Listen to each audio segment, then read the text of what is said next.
Nicole Aschoff. So when Greg and Leo asked me to write this piece, I was really excited because I've been thinking about this question, sort of unpacking the crisis for a long time. Actually, in my previous life, I studied the auto industry.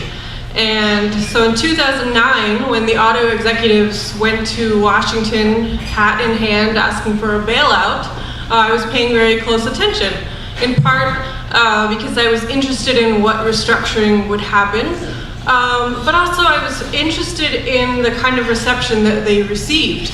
There was not only a lot of opposition toward bailing out the auto companies, primarily because everyone blamed the UAW, but there was also just a lot of hostility in general at that time, and a lot of anger amongst elites. You can of course remember Santelli's temper tantrum on the floor of the Chicago Stock Exchange.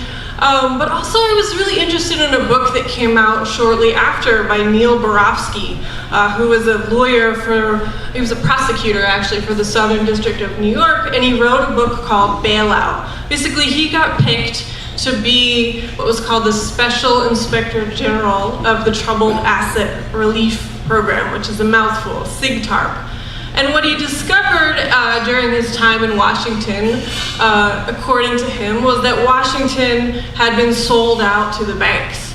Now, Barofsky's analysis to me wasn't so much what was interesting. I mean, his analysis was kind of wrong because he didn't really have a sense of the role of the United States, both as managing the US economy, but also as superintending the global economy. What was interesting to me was Barofsky's role as kind of an elite, right, as a cadre, and his deep sense of anger. And it reminded me of something that my advisor, Giovanni Arrighi, had said 2 decades earlier when he was deciding whether or not the US would ever truly become sort of a world state or a truly global economy.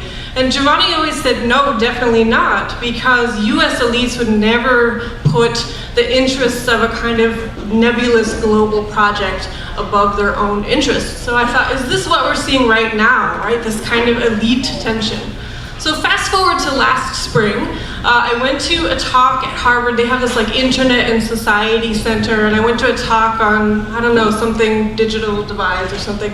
Basically, the usual kind of thing. But what was interesting to me was another lawyer got up, and she started her talk with a very casual icebreaker. She said, "Liberal democracy is crumbling." And the whole room sort of murmured its assent, and it struck me. I mean, Harvard people are known for being agreeable. They sort of pride themselves on agreeing with who's ever talking. But it still kind of struck me that everyone was like, yeah. And I thought, well, what does this actually, what does this mean, right? Because it's something that we're hearing all the time, not just after Trump was elected, right? There was a lot of panic. People were freaking out about the end of the third way, the end of US hegemony, the end of everything, and sort of, waxing nostalgic about the decades after, the Cold War ended. But, also academics, right? So Nancy Fraser wrote a piece where she said, we are right in the midst of a multifaceted crisis, economic, social, political, ecological. And I said, okay, well, yeah, it definitely seems like that. But also, to me, at least, it was kind of murky, right? Like, what are the contours of this crisis? Because on the one hand, we're seeing a lot of people struggling, right? 40% of the US population would have trouble raising $400. Especially last year, we were battling an opioid epidemic in the country. But at the same time, companies are doing really well, right? Profits are high, unemployment is officially low. So I really wanted to ask myself, that's what I did in this article. I said, okay, let's be organized and actually think about what is the nature of the crisis when we say it's a multifaceted crisis.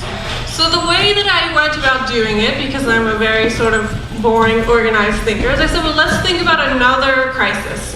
And of course, I was thinking about the 70s crisis, right? In part because there's lots of things that remind us of that crisis, not just the auto bailout, right, which reminds us of the Chrysler restructuring in the late 70s and early 80s, but also, people were making comparisons, Thatcher and Reagan and Brexit and Trump, right? Are we at the moment of a tipping point, right? So So I went back and I sort of was thinking systematically about the 70s crisis. And one thing that many people agree on, and I won't rehearse it for you here, but I discuss it at length in the article, is that the 70s crisis, right, we can think about it as a triple crisis, right? It was an economic, social, and political crisis.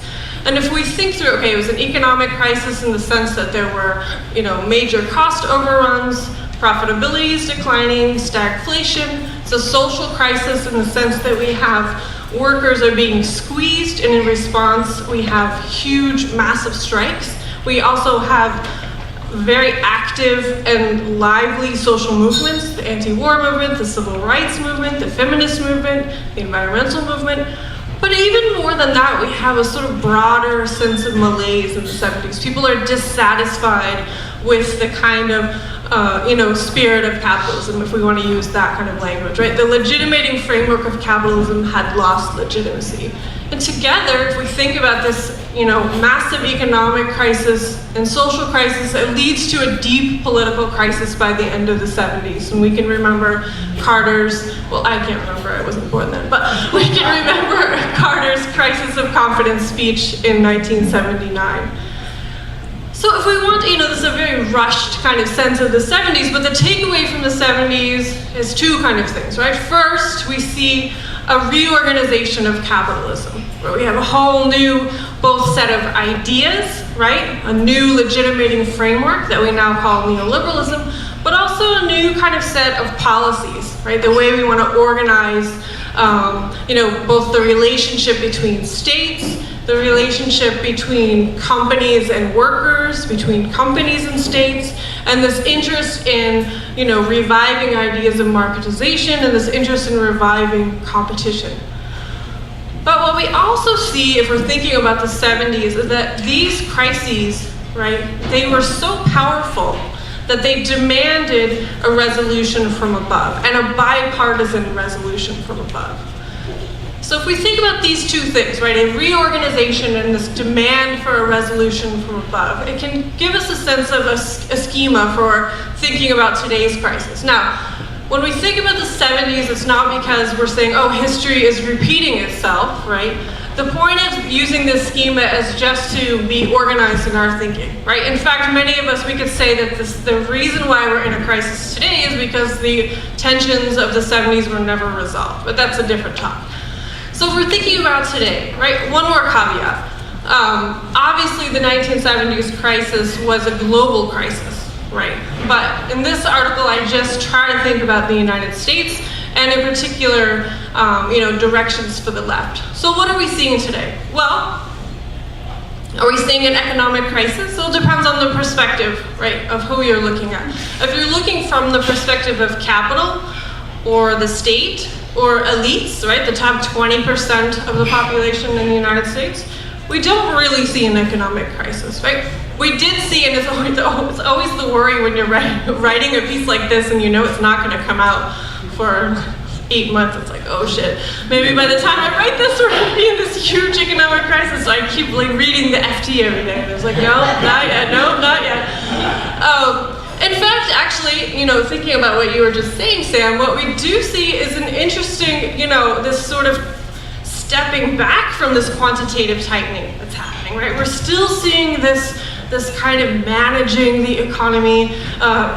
Corporations are still very profitable. There was this article about Amazon and how great it's doing, and they had to say, well, we have to think of something that could possibly go wrong for Amazon. Well, maybe it's not really increasing its market share in India as much as it could. So, watch out for that. But of course, if we think about the perspective of ordinary people, right, working families, or even the perspective of local towns and communities, they're certainly experiencing a crisis, right? 22 states in the United States operate on a reduced school week because they can't afford to keep the lights on or pay bus drivers, right?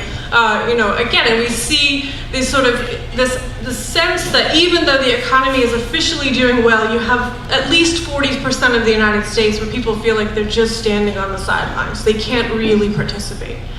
All right, so you see it unsure about the economic crisis. What about if we think about the social crisis? Well, we certainly see some exciting and interesting mobilizing occurring, particularly after Occupy, right? So we start with Occupy, we see the movement for Black Lives, right? We see the Dakota pipeline access protests, we see the Me Too movement. Right now we're seeing the Sunrise movement, right? We're seeing a lot of interesting organizing going on. Is this the same in terms of magnitude that we saw in the 1970s? I would say no, right? In the sense if we're asking our question, are these social movements creating a crisis for elites, right? Are they creating a crisis that the state has to step in and resolve, right? Are they that disruptive? I would say at this point, not yet. So what about the question of a political crisis? This is something that everyone seems to agree on, that we're in a political crisis. Well, what is the nature of this crisis? Often when people talk about the Trump administration, they talk about only Donald Trump, and they talk about him as being a right-wing nationalist or an authoritarian, or they talk about him as being mentally unfit or trying to sabotage democracy. All of these things are true, but I think the underlying sort of takeaway is that there's a deep crisis of legitimacy for neoliberalism. And the crisis that we're experiencing now is primarily operating as, or presenting as, a crisis of legitimacy. People have lost faith, if we want to think about Boltanski and Chappello, their great book, The New Spirit of Capitalism, right? They've lost faith in the legitimating framework of neoliberalism. So but that raises the question, okay, so are we at a tipping point, right? If we define the tipping point as a moment when people have lost faith, then yes, we are definitely at a tipping point. But if we define the tipping point as the kind of tipping point that we saw in the 1970s, right, where we're seeing a reorganization of capital is imminent, right, or we're seeing a new legitimating framework of capital is imminent. No, we're not seeing that. Right, so what actually is going on, right? Why is this the case? And this is obviously a big kind of conversation. We're not going to resolve it here, but I think that there are some interesting things going on, and Sam alluded to some of them, right? The sense of this kind of massaging and managing of the economy that's become part of financialization, right? We see this kind of manufactured stability, where we've come to this weird point where we have really low wages, low unemployment, low inflation, and low capital costs. It's like the constraints on capital are almost non-existent, right? So you say, what is the sort of long-term stability of a system like this? I don't know. It doesn't seem very good, but we can talk about that.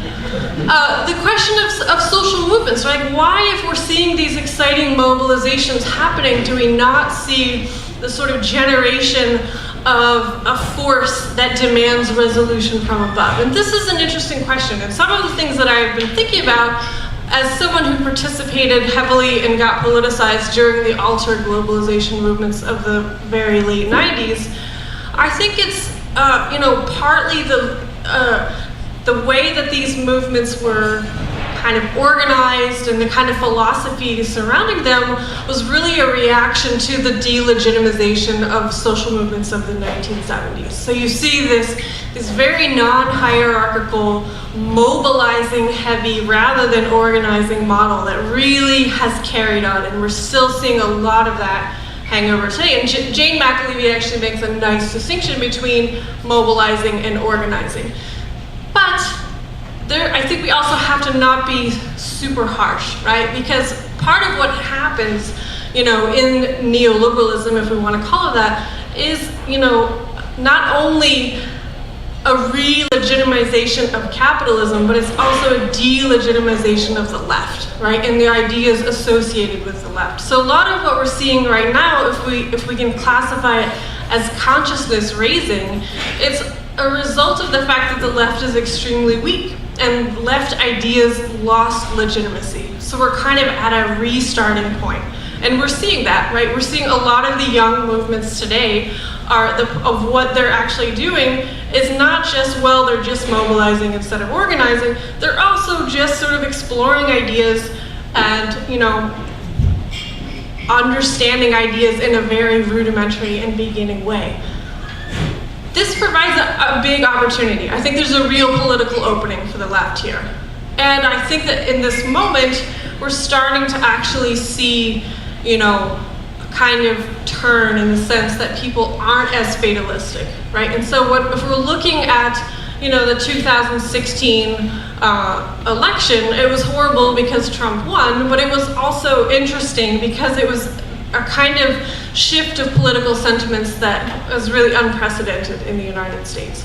Right, so thinking about the openings that are coming out of that and thinking about what's going on right now.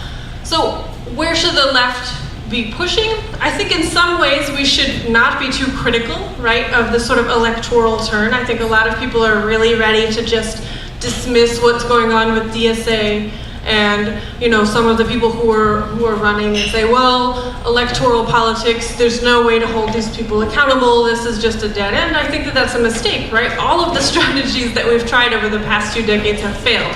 So we shouldn't be so quick to dismiss these.